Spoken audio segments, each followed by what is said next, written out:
5 entries cost £5 plus 1 standard network rate message. Go to gbnews.com/win. Entries start from just £2. You can call 0903 681 3232. Calls cost £2 plus your network access charge. Or post your name and number to GB10 PO Box 8690 Derby DE1 9TT. UK only. Entrance must be 18 or over. Lines close at 6 p.m. on the 31st of January. Please check the closing time if listening or watching on demand. Good luck.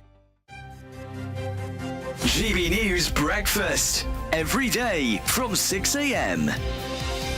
What do you think? Morning. I think we have failed young drivers as a society, and we need to train them better and train them earlier. I think that the idea of stopping them carrying passengers for 6 months is a good idea because you've got peer pressure within a car. So yes, but I think graduated licenses are really difficult. You've got what we call the 3 E's, which is education, educating kids to drive earlier, and engineering, which is making roads better and safer, and then comes enforcement at the end of it. So I think we're failing in these two first ones, the education and the enforcement. I put my kids, all 3 of them, through a thing called Young Driver, which allows under 17s to drive on private land with ADI instructors and learn the craft of driving and all the below the dashboard stuff and hazard awareness long before they try and do this very compressed period of time to learn about driving. I think we're failing them. So I want to see it in schools, and I want to see them being taught much, much earlier. Nobody's actually pointing the finger of blame, I think, at the young driver, but maybe young drivers don't understand how different it is. You feel you can drive, you've passed your test, and then a load of your friends get in the back, and suddenly the mood is different, the pressure on you as a driver is very different, showing off, just larking around and having a great time. Aisha, how do you feel about the fact that clearly young drivers do need to be protected almost from themselves, don't they? Well, I do agree with some of what Quentin has just said, especially about starting early and especially about getting young people used to the dangers of being on the road.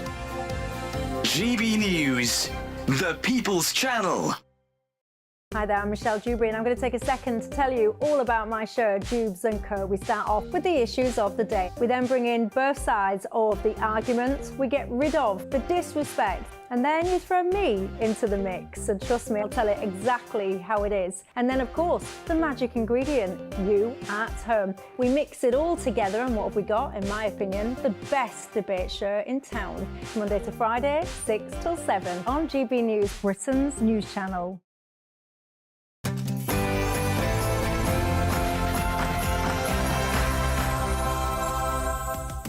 Hello, it's 11 o'clock, which means it's time for tomorrow's newspapers tonight. Join us over the next hour to find out. Story 1, why the blob are on the blob. Number 2, why Kemi's got her Vickers in a twist. And number 3, just how deep the deep state really goes. I'm Simon Evans. Tonight, we've got Nick Dixon and Leo Kirst taking you through tomorrow's top stories. This is Headliners.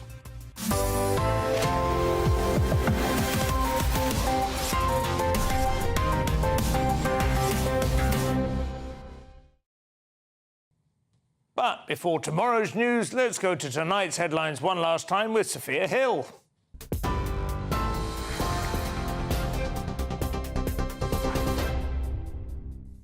Simon, thank you. Good evening. It's just gone 11 o'clock. I'm Sophia Hill with your latest headlines from the GB newsroom. Top story this evening, 3 million people received an emergency alert from the government this afternoon after forecasters issued a rare red warning for wind as Storm Darragh hits the UK.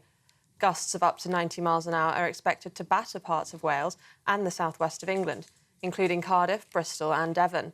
The warning, in place from 3 a.m. tomorrow, calls for people to take care as flying debris and falling trees could pose a danger to life. An amber warning is also in place for the west coast of the UK, from Scotland to Cornwall and Northern Ireland, with large waves and potential damage to homes and buildings. Heavy rain and over 100 flood warnings are also in effect, only adding to the weekend's challenges. Meteorologist John Hammond spoke to us earlier and warned people not to underestimate how fast the weather will change.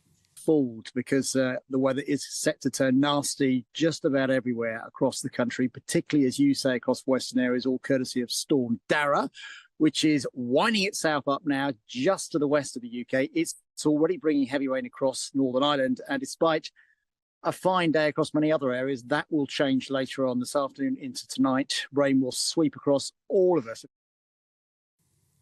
Now in Scotland, a farm has been placed under lockdown after a cow tested positive for atypical mad cow disease. The Scottish Government has imposed strict movement restrictions on affected animals, although it says there is no risk to public health and the cow did not enter the food chain. The case in Dumfries and Galloway was detected through routine surveillance, and investigations are now underway to determine its origin. Authorities have assured the public that stringent control measures are in place to prevent any wider impact. European Commission President Ursula von der Leyen has signed a controversial trade deal with South American countries, which could have a significant impact on farmers in the UK. The deal has been met with firm opposition from several EU member states, in particular France, and is expected to face a backlash from the farming sector across Europe, with a significant impact in Northern Ireland and the rest of the UK. European farmers have consistently protested against the EU-Mercosur deal, arguing it could lead to cheap imports of South American foods, especially beef, which they claim does not meet EU's environmental and food safety standards. And the Princess of Wales has made a rare public appearance with her family at Westminster Abbey for her annual Christmas carol service this evening.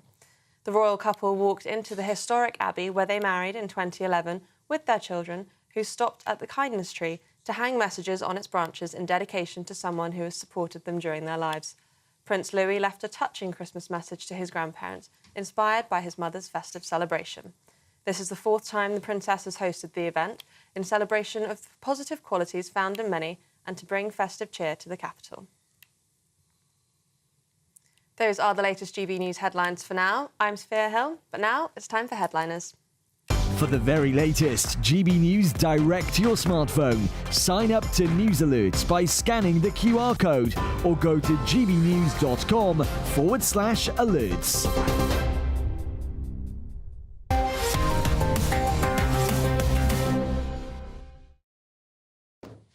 Hello and welcome back to Headliners, your first look at Saturday's top stories with three comedians. But before we get stuck into the papers, let's have a quick taste of what Leo and Nick will have to work with on Saturday's front pages. So the Daily Mail kicks us off. Reeves, we can't boost UK defence without making cuts. And a picture of Princess Kate there. The Times, MI5 shifts focus from terrorist to rogue states, the same princess. The Independent, Starmer urged not to abandon victims of domestic abuse. The Daily Express, caring Kate's message of Christmas hope. She's made a hat-trick. A Weekender, from the Eye, Labour drops NHS pledge to cut A&E waiting times to 4 hours. Not a brilliant pledge even then. Daily Star, yes, boss. Great idea, boss. Can I have a pay rise? Pretty please, boss. Some tactics there for getting a rise. The Mail then, Leo, to kick us off. So the Mail has Reeves, we can't boost UK defence without making cuts. Maybe she could start with her own head. I'm not sure, but no, this is her saying, you know, if we're going to boost defence to, I think, 2.5% or possibly even 3% of GDP, which, you know, we kind of need considering we're heading for imminent war with Russia and possibly China at the same time. We're going to have to cut the public sector, but I think cutting the public sector is a good thing to do anyway, regardless of whatever bonus you can get in terms of funding defence. There's so much wastage in the public sector. There's so many people tied up in sort of unproductive jobs in the public sector. It would actually benefit the country to free them and let them go out into the economy and start delivering pizzas and picking turnips and useful things like that. And what sort of things should that extra 0.5% be spent on, in your view? More troops or more drones, or is there anything particular that the defence we lack at the moment? I mean, it really depends. I mean, what threat we've seen? The Western armies have been prepared for asymmetrical warfare for so long. We've decided, you know, we're not going to have any more sort of tank battles like we saw in World War I and World War II. And then we saw in Ukraine, it's right back to World War II, using a lot of the same equipment as well from World War II. Yeah. So yeah, I mean, it's interesting. It's almost like a complete revision of how we're going to be fighting. And also, there's a lot of new technology. There's a lot of drone technology. A lot of technology that I think, you know, Ukraine has revealed that a war isn't just having this stuff so you can fight for, you know, a week.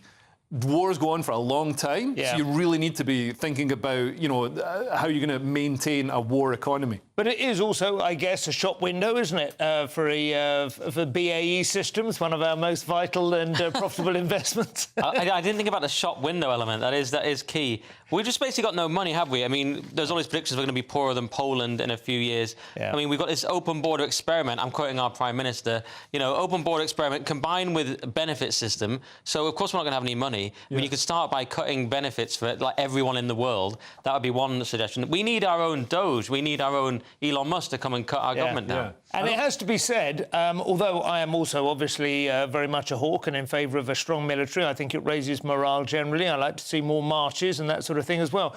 But we are actually fairly high on the table of contributors to NATO. I think only the USA and Poland have a higher per GDP per capita. Yes. Yeah, I think Lithuania... Yeah, Germany need to pay up first. Yeah.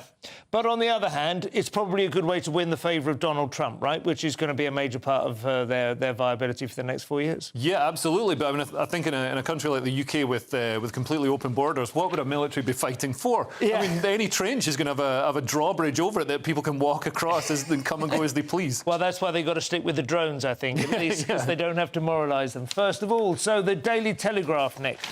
Telegraph has energy bills may rise in nuclear power push. So you may recall how our lack of nuclear power meant that our bills rose because Putin could, target our energy prices. But now having nuclear power will make our bills rise. So it's a kind of a flow chart where everything ends in less money in your pocket. A triangular flow chart with a sort of nuclear power thing, Yeah, because it'll lead to more while they build these things. And also, apparently, our companies have the highest industrial electricity prices already in Europe or the world. Terrifying chart that was in the FT a couple of days ago that everyone was sharing on that. Absolutely absurd. Our industrial power costs are something like 4 times what they have in America. Right, so there you go. And Labour claims, of course, this will cut bills eventually, but this has been disputed. The idea is eventually everything's clean and perfect and low bills, but that seems like a long way off. I mean, the trouble with nuclear is that you have to always factor in a long wait time, don't they? But there was a quote from who was it? I think it was the Nick Clegg a few years ago, about a year ago, that was circulating, where Nick Clegg in about 2008 had said, "There's no point in investing in nuclear. That won't come online for over 10 years." Yeah. We're still going to have a country in 10 years' time. And also with the new modular reactors made by companies like Rolls-Royce, classic British company, and Nano Nuclear, these can be knocked out very quickly. I mean, they're so small. Some of them can actually replace diesel generators on places like mines. Grounds. I mean, I don't know if I trust the fairground operators. Have a quick knee tremble around the back of the nuclear reactor. Nuclear reactor is probably the name of the roller coaster as well. And also on the cover here, we've got Greg Wallace saying that autism causes inappropriate actions. This is a good, this is a smooth move. I thought he was going to come out as trans. He's gone for the autism angle. I think this is great. He's untouchable. He did it because he's one of the undateables. Yeah, well, he does genuinely have a quite profoundly autistic son, right? I think. He has an autistic son. Some reckon he hasn't been diagnosed because he felt guilty about passing it on to his son, and that's why he's not. That's what friends say. His friends. I mean, I like to think if I was in any trouble, my friends would also come forward and say, "It's the autism, guys. Come on."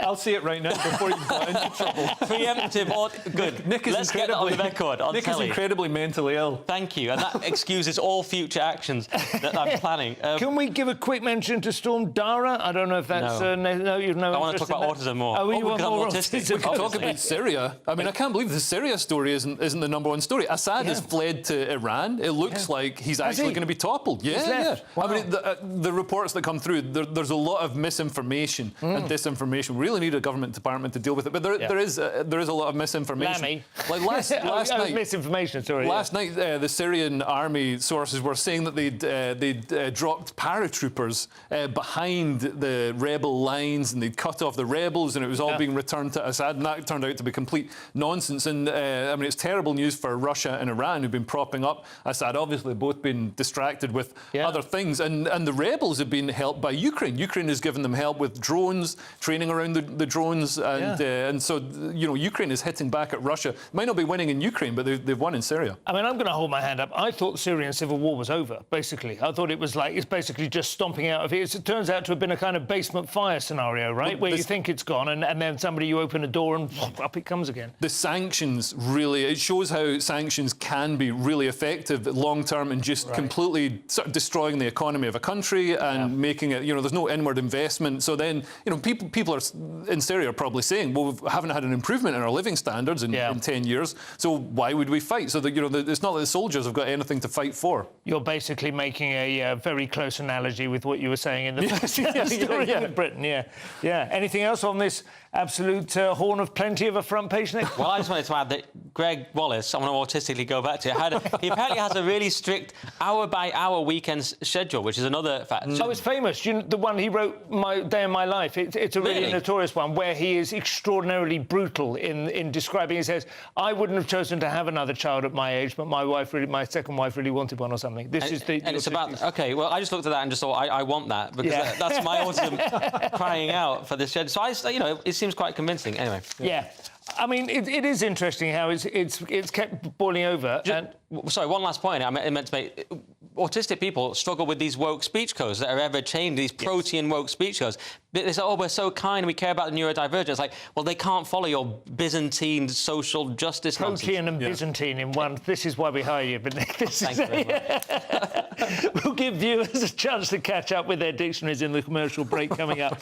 The Times, Leo. So the Times has MI5, that's our national security apparatus, shifts focus from terrorists to rogue states. So there's hard choices to track China, Russia and Iran. They're going to move resources away. They're going to pare back the resources that are looking at homegrown terrorists or individual terrorists in the UK, such as Salman Abedi, the Manchester Arena bomber. And they're instead going to focus on the threat from overseas, coming from China, Russia and Iran. So are they calling China a rogue state, or is that just the Times being a bit lazy? It's definitely a threat to the UK. We've seen Chinese secret police operating in London.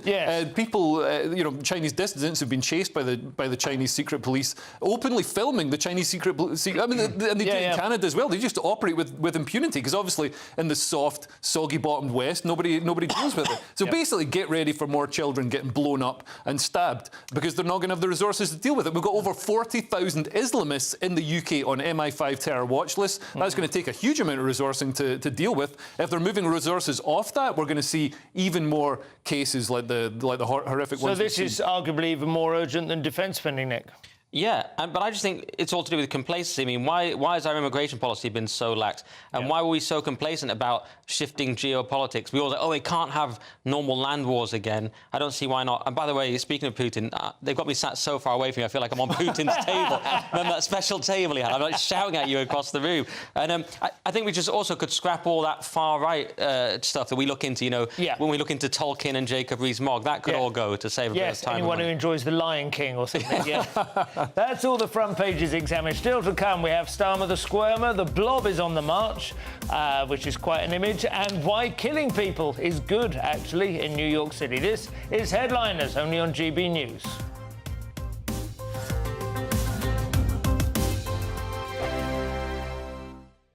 Sunday with Michael Portillo from 11, only on GB News.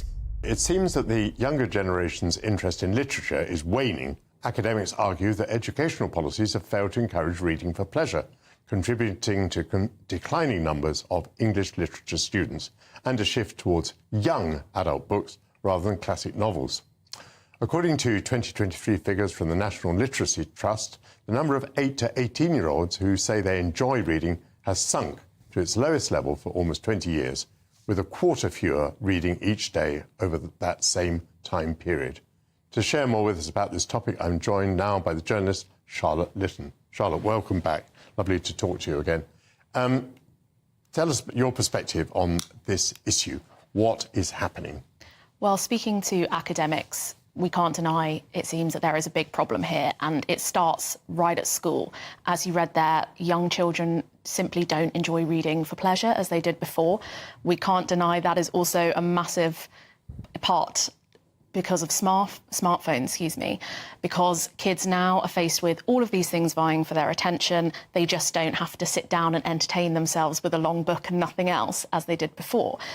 as we see from those figures with people going to study humanities at university, the decline is just going all the way because people simply are not interested in reading for pleasure as they were. Do you get any feeling that education policy or that teachers are taking steps to counter this? Well, there is a review of the curriculum going ahead right now, but school is a huge part of it. One of the things that has come up in this conversation is whether teachers now are dealing with crowd control, which means they can't simply encourage reading for pleasure because they're simply trying to get a hold of the students they have. GB News, the People's Channel. Mark Dolan tonight is your weekend dose of news, debate and entertainment. This sounds like a wild conspiracy theory. Don't miss My Big Opinion. Mark Meets and My Take at 10. Democracy is a funny old thing. And we don't do boring, not on my watch. I just won't have it. Let's go and get another glass of that bubbly. You've earned it. That's Mark Dolan tonight, Saturday and Sunday, 9 to 11, only on GB News, the People's Channel, Britain's news channel. Hi there, I'm Michelle Dewberry and I'm going to take a second to tell you all about my show, Dubes & Co. We start off with the issues of the day. We then bring in both sides of the arguments. We get rid of the disrespect. And then you throw me into the mix. And trust me, I'll tell it exactly how it is. And then, of course, the magic ingredient, you at home. We mix it all together and what have we got, in my opinion, the best debate show in town. Monday to Friday, 6 till 7 on GB News, Britain's news channel.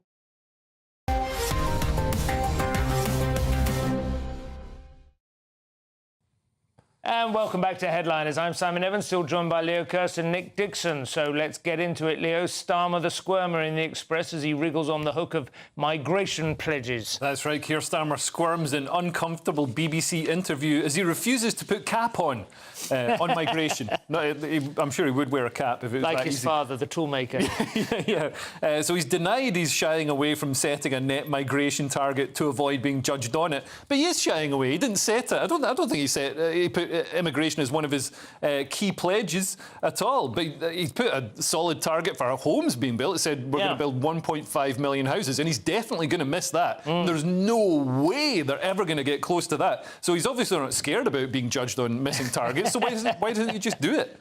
It's a good question. Nobody really expected him to go after immigration, did they? If anything, that was the thing that we thought that the Tories had failed on. Yeah. But it was still supposed to be a Tory policy. And in fact, Starmer has really turned the guns on them over that. He has, and I call it temporal gaslighting, where suddenly you're allowed to talk about this issue that's been around forever. We weren't allowed to talk about it, like the Wuhan lab. Now we are. And that's why I find this all a bit of theatre. I mean, why are the BBC now grilling him about immigration? Starmer's made an announcement about it. The journalists all suddenly grill him. It's all suddenly now. You could have grilled him at any point. But it's all very strange. I mean, I suppose the reason is because he's trying to make it a Brexit issue, right? He's trying to say that Brexit was not just a disaster in its own terms, but also that's part of it. But he's also just making it a general Tory chaos issue once the ONS figures were revised upwards. But why wasn't it in the milestones? Well, no one can understand this. He came out with his milestones, and no one can understand why immigration... They've made a big mistake there, I think, because they've just come out with this big statement on immigration. Then they've got everyone in a room with a load of PowerPoints and nonsense. They've said, let's come up with these milestones. Everyone's gone, oh, very good. Yeah. But then the obvious question is, but you've left immigration out of the milestones. So like you said, why not have a target on it? Like you say, they're not going to hit any of them anyway. Just come up with, say 100. We'll get it down to 100 per year. And then it'll be gone by the time he doesn't do it. If he makes any dent in it at all, I salute him, because successive governments, we obviously, for the last 30 years have claimed they were going to, and not one of them has turned the clock back. You apparently salute any dent, though, because it's gone. It has come down in the year to June 2024, it's come down to net migration of 700,000, which is still, considering, we were talking about targets of, in the tens of thousands, quite recently, that's still crazy. And obviously that's net. A lot of people are leaving them, and the British dream is to be able to leave Britain and live somewhere that doesn't have mass immigration.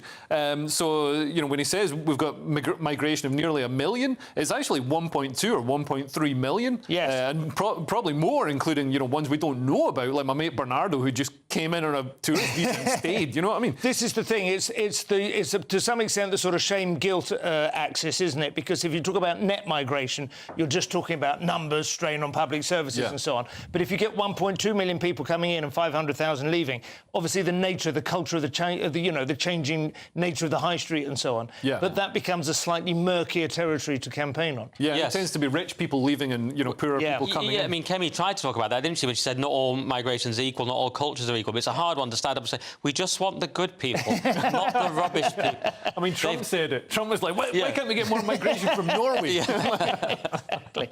Meanwhile, Starmer has also incredibly managed to lose the civil service, which is surely his natural constituency. Yes, the blob sees red. Civil service unions accuse PM of Trumpian language and betrayal after he swiped at Whitehall's tolerance of UK decline. So you were saying about Starmer's cap, well, he's putting a MAGA cap on. He's gone full Trump. It's incredible. I mean, and this is bizarre. I mean, if Starmer is Trumpian, then there may be an issue with the civil service. I would say. He's the most civil service-y type leader you could possibly have. But he did talk about the tepid bath of managed decline, and he said that people have, the civil service have got to pick it up a bit. So now the unions, the civil service unions, are kicking off and saying, it's a betrayal and all this kind of thing. And I don't think the PM understands how damaging his words have been. And they also say this rather disturbing thing. They say reform may well be necessary. Indeed, civil service unions have been saying for years that we stand ready to work with the government on how to do that. You kind of feel like, are you guys leading the country? It's like, we'll do it when we want. We're open to working with you. It's like, I'm the Prime Minister. It's very much like in the riots, isn't it, when the police work with community leaders to help the best police the neighbourhood. It's two problems. I mean, one is there's this idea that civil servants don't go along with ministers. Suella Braverman faced it. Yeah. There was a sort of idea that perhaps once Starmer got in, the machine would suddenly function again. When you press the button, it would work. But now it seems not even he can get it working. And there's a secondary, not secondary, it's equally important, problem of talent in the civil service. Dominic Cummings keeps saying it's hard to get talented people in there, and they just tend to leave because it's just so unappealing to work there. Obviously, there are good people in there before I get tweets. I mean, I remember when I was at university, there were a few people who took the civil service exams. It seemed to me completely baffling that anyone would essentially, give themselves a life sentence, as far as I could see. Yeah. I don't know what kind of people it attracts now, but there was a shift at some point, wasn't there? It wasn't considered to be a left-wing occupation in the mid-'80s when I was a student. People who went into the civil service were quite establishment. And I think it depends what part of the civil service you're in. I mean, I worked in the Foreign Office, and it didn't feel... I mean, obviously, it was quite woke. It had all the sort of DEI-type HR management and stuff like that. But the people themselves were quite sort of, Miss Moneypenny-ish. Yeah, I'd say. yeah. They weren't like lefties. It's extraordinary. You've gone from working in the civil service to being a kind of target on their watch list in just a few short years. A rogue curse. Kemi Badenoch, we're continuing much the same theme, really. She's cozying up next to Elon Musk, Leo, no doubt worried that he might elevate Nigel Farage to be the next PM over her head, of course. Yeah, I mean, I guess that's Keira and Kemi are both fighting for the sort of reform voters, I guess. So Kemi Badenoch praises Elon Musk as she shares her excitement for Doge, not the meme coin, not the picture of the Shibari hound, but this is Doge, the Department of Government Efficiency that Elon Musk is setting up in America to shrink the size of the government and deliver much more efficiency, just like he did with Twitter, and hopefully it'll make the government much more offensive, just like Twitter is now as well. Speaking at the US think tank, Ms Badenoch warned that the steady growth of state power over people's lives is curtailing freedoms and reducing their ability to think for themselves. And this is something that people don't always... We always think about it in economic terms, but this is a real problem. The state isn't a benign entity. No. As it gets bigger, it automatically gets more intrusive and gives itself more powers over people's lives. And you can see in Scotland, where the government spends so much of the GDP, it controls the economy, and businesses have to cozy up to the government to get those contracts. So it holds back economic growth, and it breeds this sort of soft corruption, even if it's not outright, money in briefcases changing hands. It has done that for decades, hasn't it? I remember some really disturbing facts emerged, or maybe they've been out there for a while, but they came to my attention about the deliberate efforts of the civil service to suppress the economic expansion and success of Birmingham in the 1960s and 70s, because it was considered to be a threat to the sort of balance of the country. They didn't need to try that hard.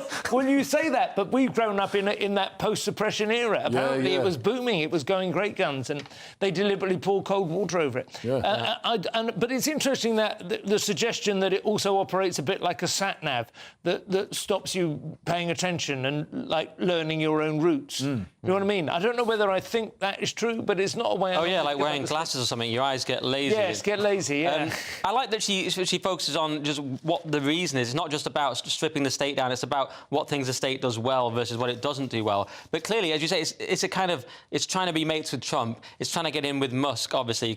We know that Trump likes Nigel, he loves Nigel. So Kemi's going over to America trying to say, hey, I'm here as well. And I find her more credible on this stuff than I do on, for example, immigration. Yeah. When she's talking about these more kind of libertarian things, I find her more credible. She's talked about her love of Thomas Sowell in the past, and I find on this stuff, I can imagine she really does want to do it. And one of her 3 favourite books, wasn't it, I think? She cited Sowell, yeah. Along with Khalil Gibran and The Art of Motorcycle Maintenance, or something. Really? No, I can't remember. She said she was the child of Scruton and Sowell, I remember. That's right, But I find the Sowell part more convincing than the Scruton. If anyone... Sorry if I've alienated anyone at home who doesn't know what I'm talking about. Simon will explain. He's read every book in the world. Oh, no, Thomas Sowell must surely be on the reading list of the average GB News. I would say so. But maybe we should make a special... The kind of libertarian economics and stuff is what I mean. Yeah, well, his book Basic Economics is the sort of, ground... It's the hit reality kind of vision of things. There are no solutions, only trade-offs. That's his famous saying, isn't it? I'll wait for the film. Yeah. Over to America, Nick, where The Independent have news of an unseemly amount of glee over a recent assassination in the street. Yeah, it's when a medical insurance CEO was shot dead. People celebrated his death. What does this tell us about American healthcare? This is Brian Thompson. We mentioned it, I think, last night. It's a crazy story. Shot outside his work, and the guy left messages on the bullet casings that were references to the abuses or perceived abuses of the insurance industry. So people are obviously, they're quite cynical about it. It had 42,000 laugh emoji reactions on Facebook, for example. So that's extraordinary. And it's hard to tell if you're not very familiar, and I'm not massively familiar with it because it's a new story and it's in America. It's hard to tell if this is just people's callousness. We saw, for example, when Boris Johnson was ill, a kind of fairly grotesque callousness from the left. I mean, this was pre the immigration stats. They just just kind of classic lefty meanness under the guise of kindness. So it could just be that. But then again, is an issue like health insurance a sort of Erin Brockovich type issue where the morality is on their side and it really is exploitation? It's hard to say for me at the moment. I know exactly what you mean, but I was pretty shocked by the amount of really quite vicious black humour on Twitter, on X, where people were essentially using well-known phrases and terminology from within the private health insurance game to say, oh, he died outside of his window or whatever, so it was not, and they were really obviously like taking some macabre glee in it. Yeah, no, absolutely, and I mean, it looks as if obviously we don't know what the motive was, but it looks as if, given there are messages on the bullet casings, that it could be spurred by poor treatment. Maybe this guy's mother died because... So there are messages on the bullet casings? Yeah. The guy left bullet casings, like, deny something on the bullet casings in reference to the kind of things insurers say. Wow. So it's like a vengeance message in the bullet casings. Do you not know that? That's the filmic element of it. I knew he'd been spotted in Starbucks. Yeah. Apparently, under this guy, the proportion of medical cases that were denied or turned away by insurers, by his insurer, went up from like around 7% to 22%. So, the insurers do use legalese and, loopholes to get out of things. Yeah, apparently there's some deal where if your anaesthesia lasts too long, you have to start paying for it yourself. Yeah. Or wake up. Exactly. Wake up and watch your kidneys getting taken out. Talk about a captive audience. Still to come, Kemi on the naive vicars, LNER on their trans trains, and woke dads versus Goldman Sachs. This is Headliners, only on GB News.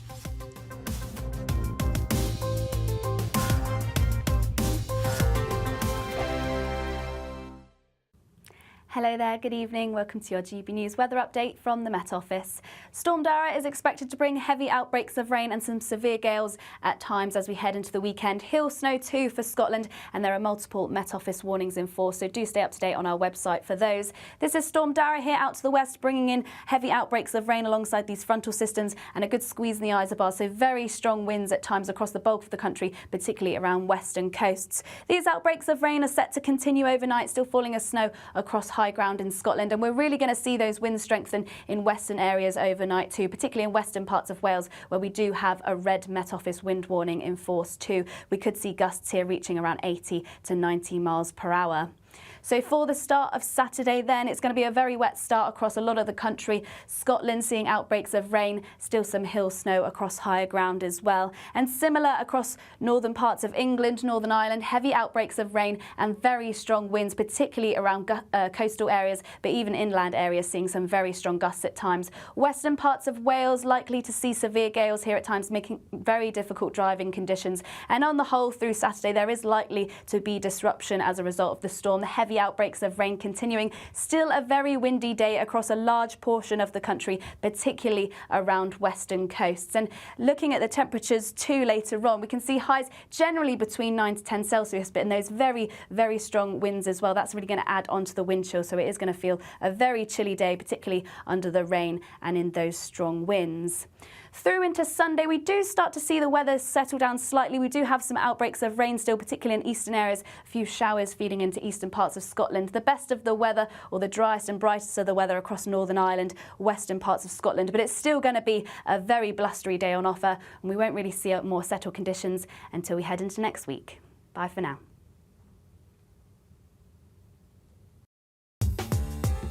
I'm Christopher Hope. From pop stars to politicians, I'll interview anybody in a pub who's got a political opinion. Join me every Friday on Spotify, Apple Podcasts, YouTube or gbnews.com, or wherever you get your podcasts. This is GB News, the People's Channel. Join me, Nana Akwe, for an informative, interactive news programme with a difference. It's fun. No, he didn't say that, Dave. I'm so surprised. I think there's an element of truth to that. Join me from 3 p.m. every weekend, only on GB News, Britain's news channel. Weekdays on GB News. Wake up to breakfast every day from 6 a.m. Followed by Britain's newsroom at 9:30. At noon, it's Good Afternoon Britain. Followed by Martin Daubney from 3 p.m. Only on GB News, the People's Channel, Britain's news channel.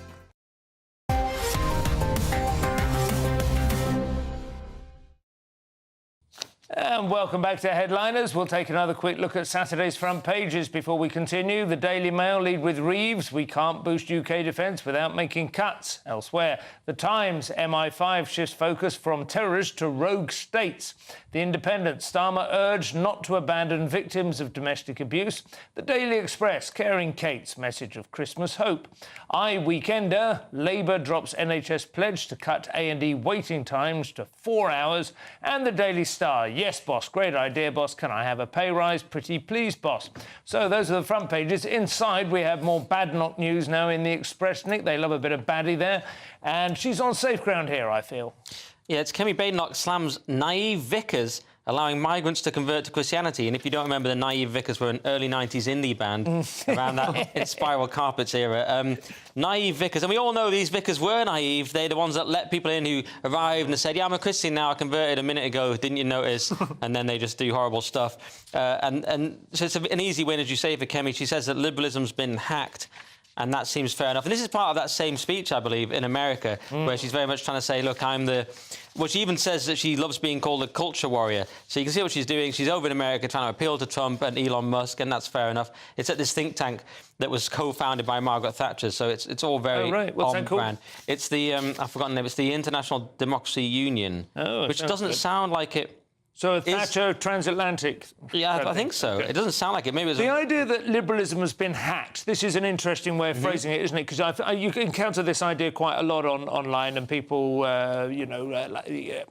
discuss whether or not liberalism contains the seeds of its own eventual demise in the way that Marx thought capitalism did. I think there's some force to that argument. Yeah, and I feel that the sort of the Judeo-Christian values that we've got, they've sort of metastasized into wokeism, where you've got this incredibly pious, but it's also socializing any negative aspect. You say, oh no, let everybody who possibly can come into the country, but everybody's going to have to deal with it, even though you're the person who gets the points for saying that everybody should be allowed to come in. It's kind of liberalism in that sense, it grew up, I think, I'm right in saying, John Stuart Mill, the sort of mid-19th century, the sort of on liberty and so on.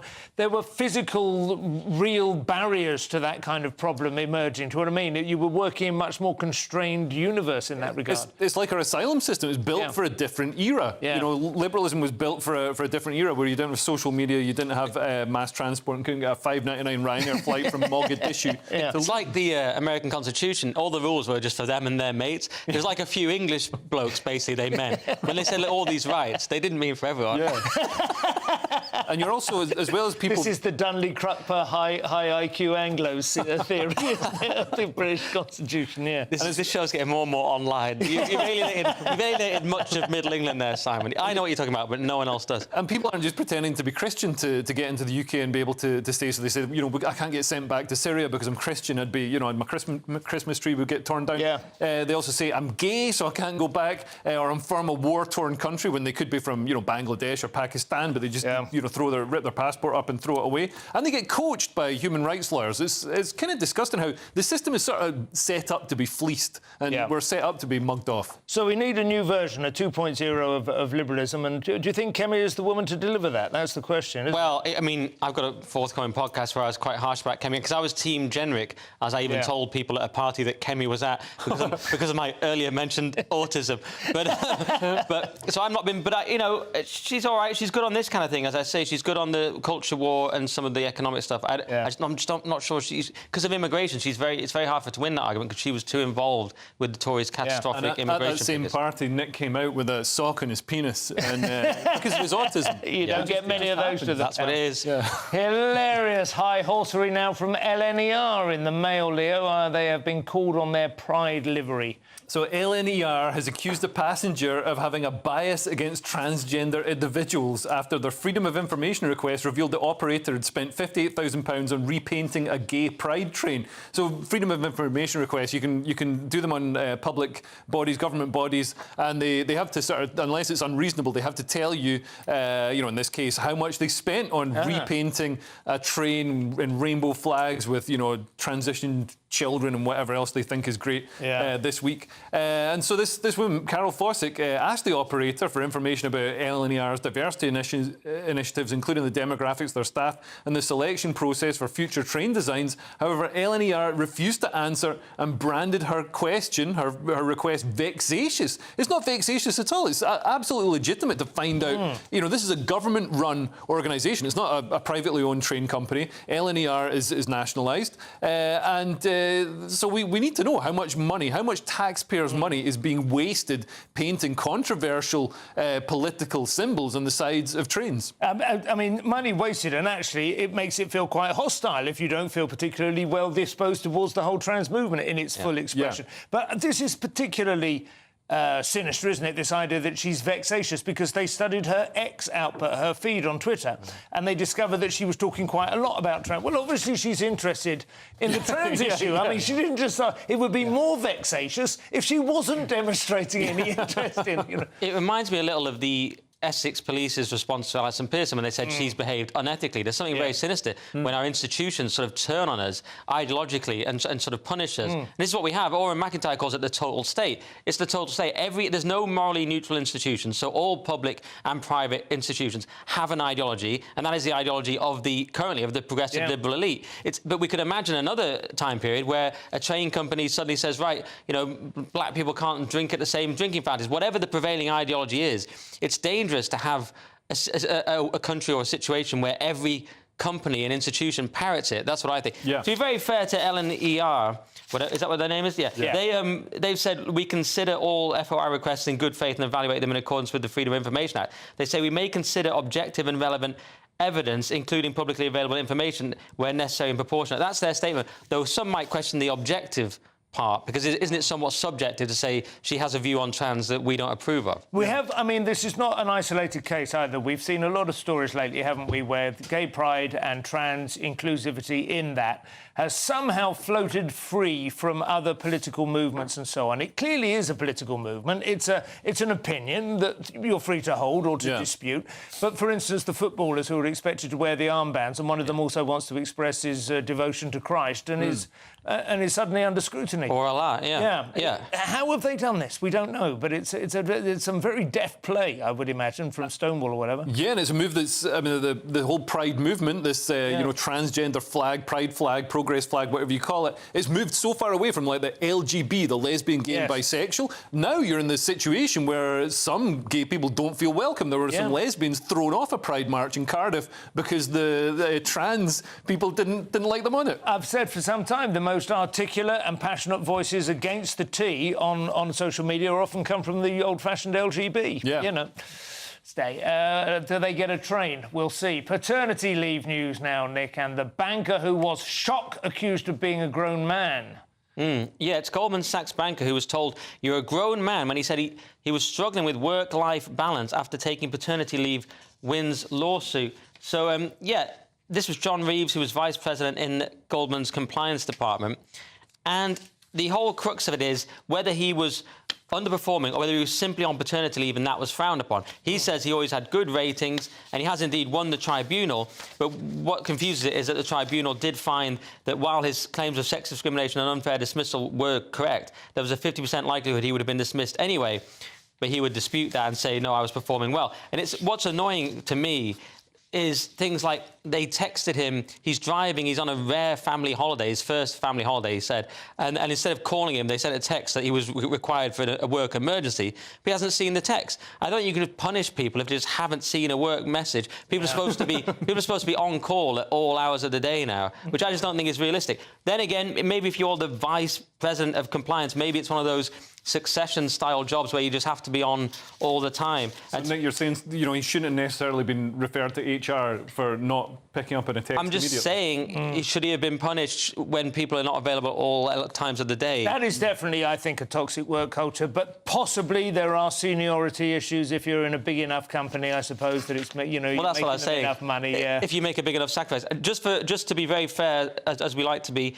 Goldman Sachs, their spokesperson has said the firm is deeply committed to supporting working parents, with hundreds of Goldman Sachs fathers having taken up our market-leading 26 weeks paid parental leave since it was introduced in 2019. We're carefully reviewing the judgment and the reasoning supporting its findings. So it couldn't happen to a nicer firm, because I do remember their floats in the Pride marches. They were the first example of woke capital, and they can damn well eat it now. Anyway, still to come, deep state, aliens, previously unknown ancient languages surfacing. No, it's not Joe Rogan. This is Headliners, only on GB News.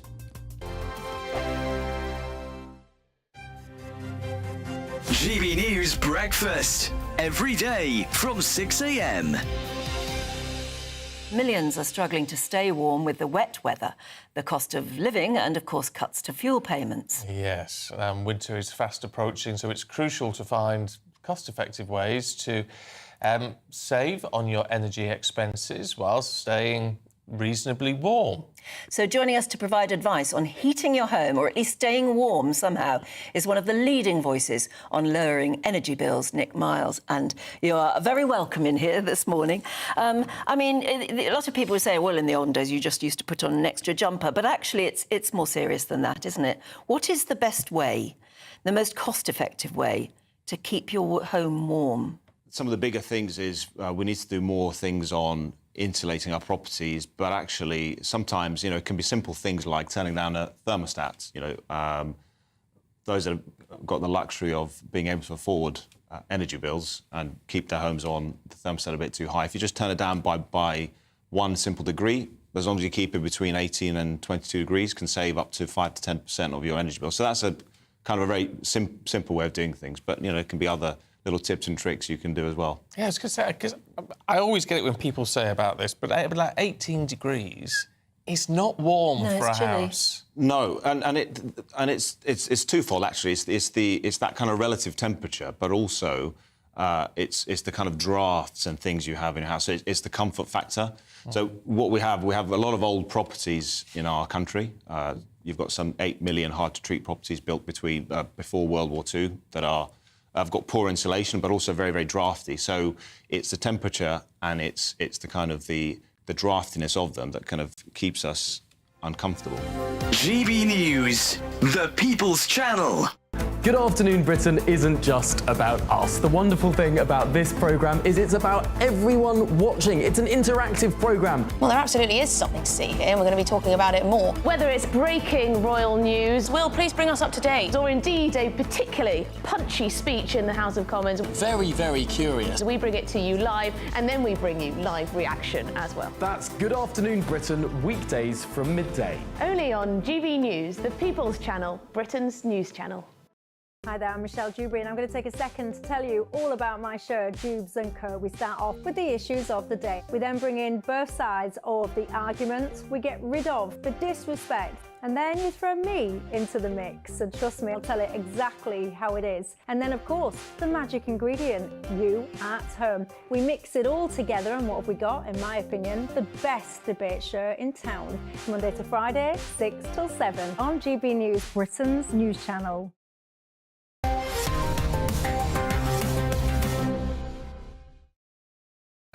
And welcome back to Headliners. For the final wacky quarter, we have The Telegraph Now, Leo, and Netflix are being crucified for casting a Jewish woman as Mary, Mother of Jesus.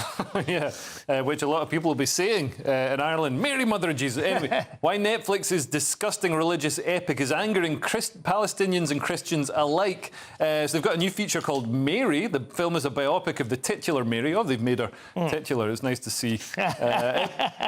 She's the mother... That means she's in the title. I know what titular means. So this film spans the arc of her own childhood, born to parents Joachim and Anna. That sounds made up. After a long struggle to conceive, so God provides this sort of IVF, medieval IVF, and then she has Jesus, and so on and so forth. But some people are very angry. Palestinians are angry because they say she should be. They say Jesus, Mary, and everyone in this show should be Palestinian. But Jesus was king of the Jews, not commander of Hamas. Yeah. So I think it should be Jewish.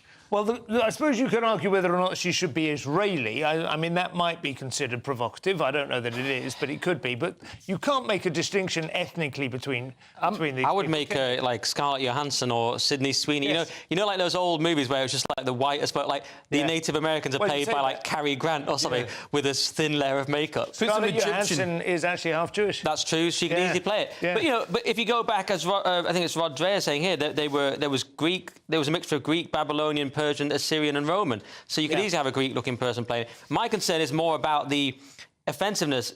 Mary's relationship with Joseph is not shown as chaste, I think it says. Wow. So there's things like that. I'm more worried about the modernisation and the kind of what they're going to do with Mary. That's and it's going to be offensive to Catholics, I sense, and all Christians. Yeah, but I've actually taken part in a stage production of this story. Okay. And we had a six-year-old girl from Dumfries with a tea towel on her head. So. And she was definitely a virgin. It's Dumfries, so nobody can be sure.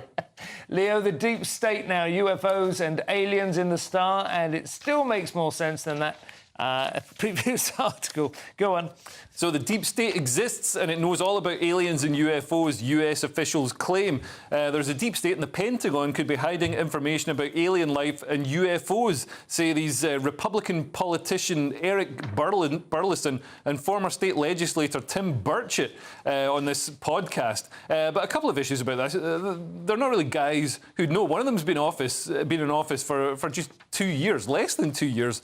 And also, the second thing is, I don't think anybody would care if aliens were revealed right now. There's been so much other crazy stuff. The simulation has got so far outside the bounds of what it's supposed to be doing. Aliens would just be, I don't think it would even make the front page. And I mean, well, I know what you mean. The simulation, like the script has been going crazy, but also the ability of us to simulate the CGI, the AI, the images and so on. I don't think anyone would believe it now. 20 years ago, I think you could have seen footage, you would go, wow, that actually challenges my ideas. But now I just can't imagine what you could do. It's a good point. Ever since that Bob Lazar documentary, I've been convinced he definitely worked on alien craft. But I noticed it didn't change my life, didn't take anything off my weekly shop, whatever they say. So it didn't make, it was like, yeah, they're probably real.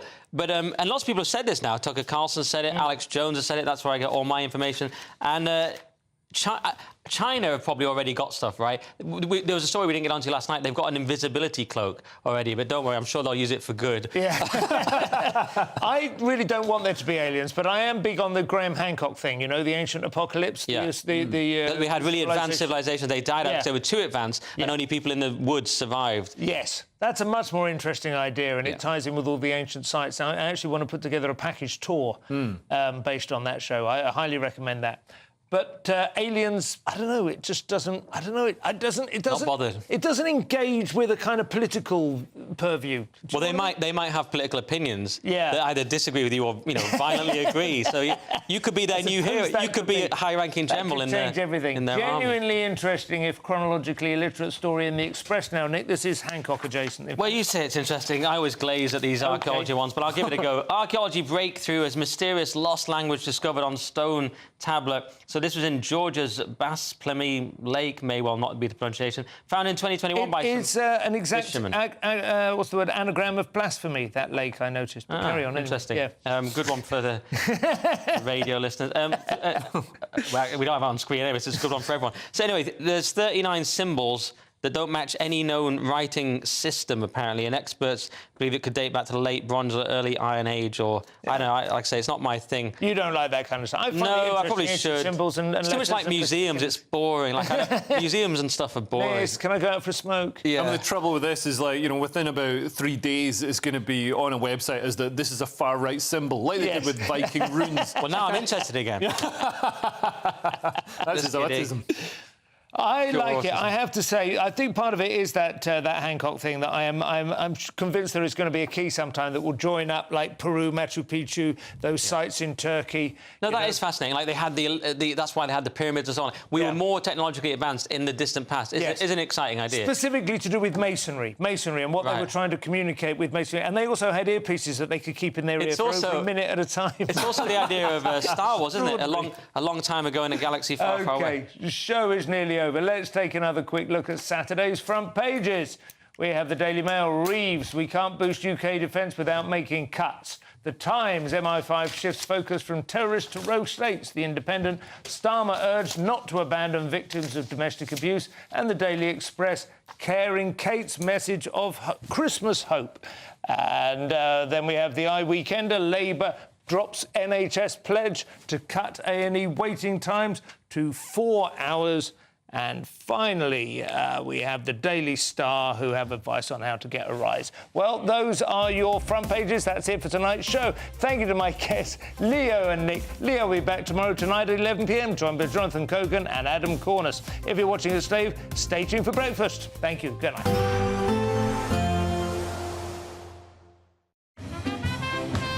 There will be a light breeze in the morning, leading to a warm front.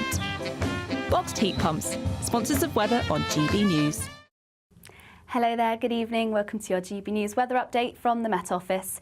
Storm Darragh is expected to bring heavy outbreaks of rain and some severe gales at times as we head into the weekend. Hail snow too for Scotland, and there are multiple Met Office warnings in force, so do stay up to date on our website for those. This is Storm Darragh here out to the west, bringing in heavy outbreaks of rain alongside these frontal systems and a good squeeze in the Isobars, so very strong winds at times across the bulk of the country, particularly around western coasts. These outbreaks of rain are set to continue overnight, still falling as snow across high ground in Scotland, and we're really going to see those winds strengthen in western areas overnight too, particularly in western parts of Wales, where we do have a red Met Office wind warning in force too. We could see gusts here reaching around 80 to 90 miles per hour.